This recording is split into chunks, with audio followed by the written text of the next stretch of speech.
Okay, so here with Mark Monahan, obviously the Executive and Artistic Director for Ottawa Bluesfest 2013. So Mark, tell me about how we're getting the party started here for your 20th edition, obviously starting off on the 4th of July with some fireworks, I guess you could say. Yeah, it's the setup's always sort of a long, bit of a long haul. Everyone is waiting for the music, but it takes about 2 weeks to actually get the thing to the point where we can actually have the bands play on the stages. So it's been a great setup. The park's looking great, and all we need is some people to fill up the park and some bands to start playing.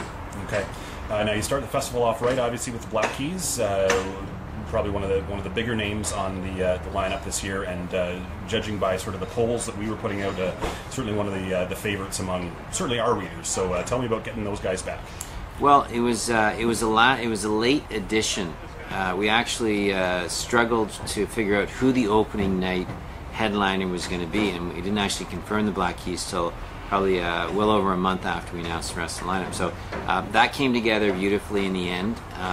Those of you that were around a couple of years ago remember they played here just sort of on the cusp of their big album, before the big Grammy year for them.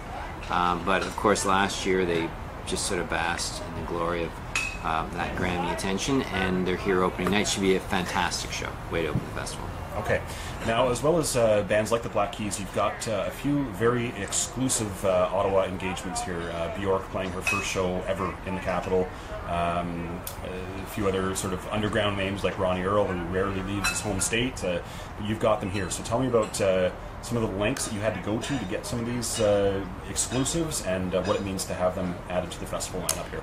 Well, the beauty of having a 10-day event is it actually gives you sort of a fairly generous window of opportunity to gather together some acts. Also, having a 10-day event and having multiple stages allows me to program roughly a couple of hundred acts. So, you know, there's always a wish list of, say, 50 to 75, but it's the others that really become fun to program. Bjork, for instance, I noticed she was confirmed at Pitchfork, which was really the only confirmed date kind of late in the game, and so I definitely pursued that, and that worked out well because Pitchfork's not too far away, and she was looking for a couple extra dates.